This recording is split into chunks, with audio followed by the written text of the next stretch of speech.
episode in this season, so you haven't even seen this yet. And you've seen a little bit if you've seen the trailer, the Book 2 trailer. So Joaquin and I are going to walk you through this, and actors, feel free to chime in. Obviously, everything starts with the writing. And on this season, there's Mike, and there's Tim Hedrick and Josh Hamilton, who were writers on Avatar.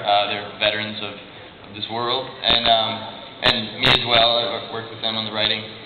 Everything starts with just the writers sitting in the room talking about ideas, and we break stories, and we have little post-it notes and index cards kind of pinned up to the wall.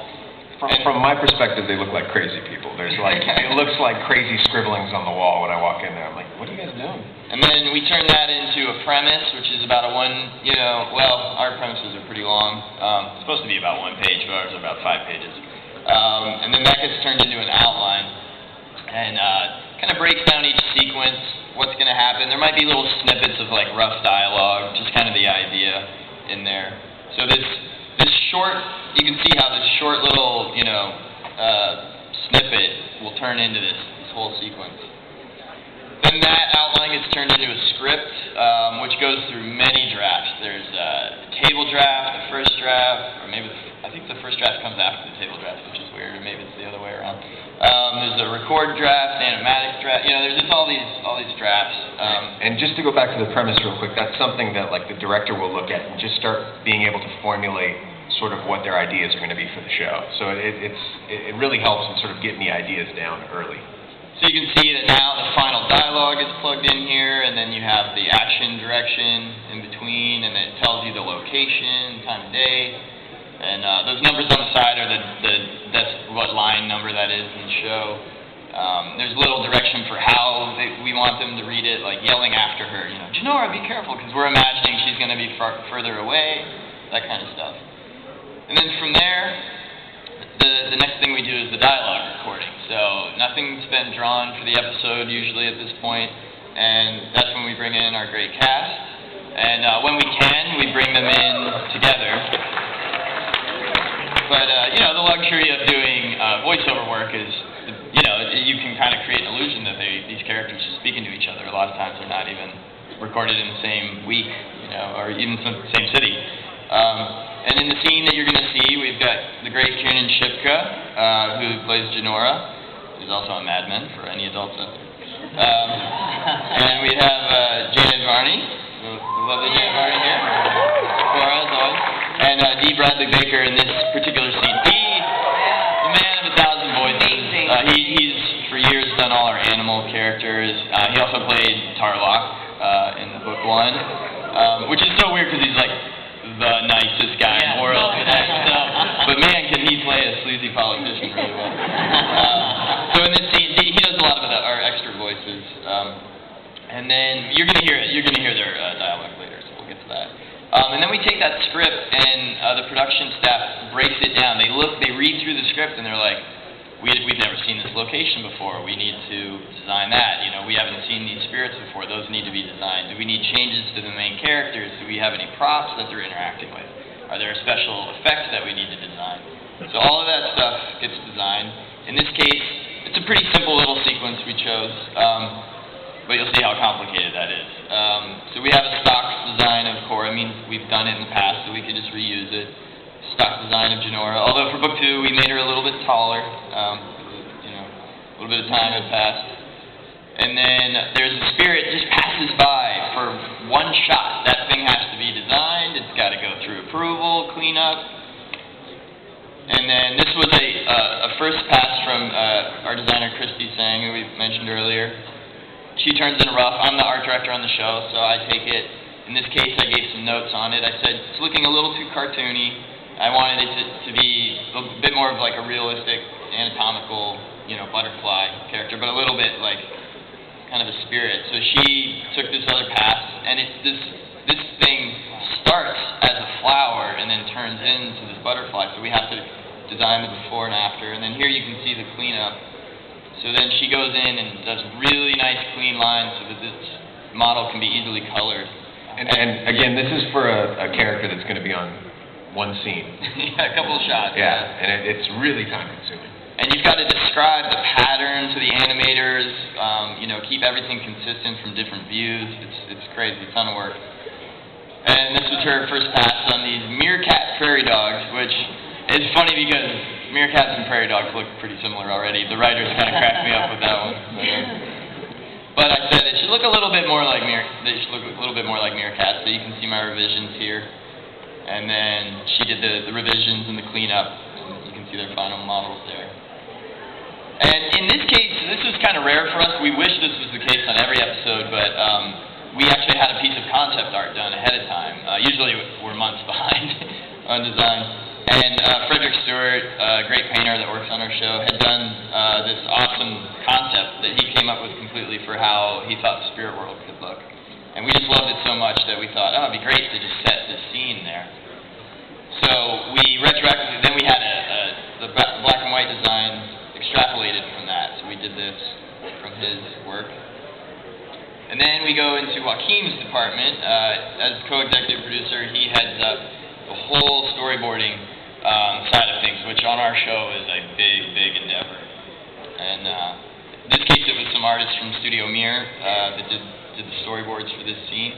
Yeah, and these are technically like our rough boards, but the artists are really, really talented over at Studio Mir, and they turn in. I mean, it looks like a finished board already. It looks like a finished, clean board. Because they're animators, and they just have a way they draw, and they kind of draw clean already. So you're going to see the sequence over and over, but you can see how for just this short, few scenes, the amount of posing that we have to plan out, and so in these rough ones, you're going to see the action's a little different. Kora touches the flower, and it kind of quivers, but then she sees Janora with this bunch of butterflies. And just remember right now that it's a bunch of butterflies. and then Kora runs after her, but this little meerkat guy pops up out of the ground and scolds her. And so then these are our clean boards. Again, that's just kind of the name. They're about the same level of cleanness. But so now this is after Joaquim and Ryu and Lauren and the director have done their revision. And Mike and Brian have given their input to the storyboards. So now you see that Kora touches the changes that the guys made. She touches the flower, and the flower turns into this butterfly, and it becomes giant, and it flies between Kora to Janora. And Janora gets really excited and runs off. And then you can see where Christy got inspired by the little cartoony butterflies. So she was sort of basing it on that. And then there's some other revisions to the action here. So now we're going to jump to the video clip right now, and you're going to see we take the dialogue that our actors recorded and we cut it together with the storyboards, so we can get a rough idea of what the show's going to look like. So we can play.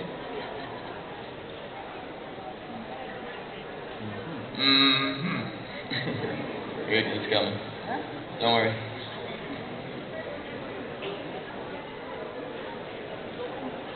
Isn't it beautiful? Just stick close to me, okay? This seems nice, but you never know when we'll run into some dark spirits. Look!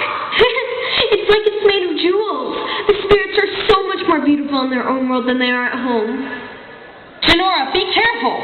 Hold on! Hey! Watch where you're going, you giant clod! Sorry. All right. Can we cut back to the slides, please? So then we have the storyboard, we've figured out the timing, we decide the scene's working, and now we have to color all the designs. And again, as the art director, it's my job to supervise this. So again, we had our stock color models for Kora and Janora, and then we color the spirits. We decide that this one's going to be transparent. We have to let that, the animators and the compositors know that. And we color the butterfly, and then because Janora says it looks like it's made of jewels, we do this little effects reference that it's going to have this kind of jewel pattern composited on top of it. So they have to know that ahead of time. And then we have our little meerkat guys. And then Fred, who did the original concept, now had to repaint the painting based on, based on the drawing, based on the same way. You get the idea. Anyways, so he did this beautiful, little tighter, cleaner version of the background. So this is where the location's going to, the scene's going to take place in this location. And then we do image boards. And this is something that we added after Avatar. This is a whole step, which in this sequence is fairly simple, but we're planning out all the lighting because we want the shadows and the time of day and all of that stuff to match between the characters, the props, and the background. So we have to plan, you know, the light direction and where the shadows are falling. And sometimes it's a creative choice too. So again, in this case, it was pretty simple. And then we send everything over to the overseas animation studio. In this case, it was Studio Mir in Seoul, South Korea. And the first step is they take those storyboards, and now they blow them up, they clean them up, and draw the characters a bit more on model and kind of detail. Yeah, and the good thing, again, about having the animators having done the boards in the first place was a lot of the drawings that they had already done, they can just plop right in. So that Kora drawing is the same one from the storyboard, but the background and the perspective and everything is worked out much tighter at this phase. And they put now, you know, they have the design of the butterfly, so they put it much more on model from the storyboard. Detail out, you know, the character and all the little details on the ground. Okay, good. Take it through here. So now we're going to get to the video, and we're just going to show you all the steps from this point on, now that they've set that up. So we can jump to the video now. You can just play it straight through. You don't need to pause. So they have to take all of the layout poses and do key animation and then add in-betweens for everything. And the average episode of Kora has 15,000 of these drawings. And so when you guys are complaining about how long it takes us, 15,000 drawings. And so these are the pencil tests. And you see how they're drawing the shadows, they're following the image boards, plotting out the light, and where the characters are interacting with the backgrounds. Alright, so now we're going to go into the color animation. So the colorists in Korea and the compositing artists color everything and put the effects and the camera moves on it. Isn't it beautiful?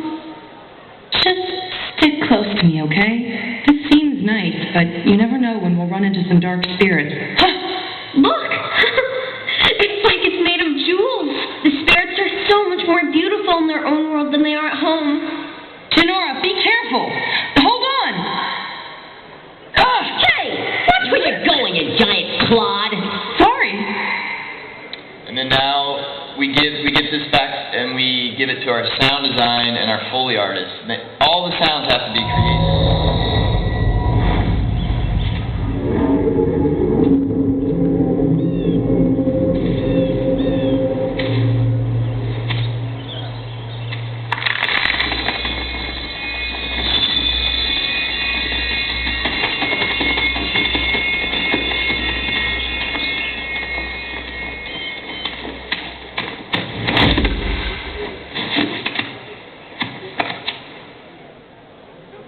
And then we give it to our composer, Jeremy Zuckerman.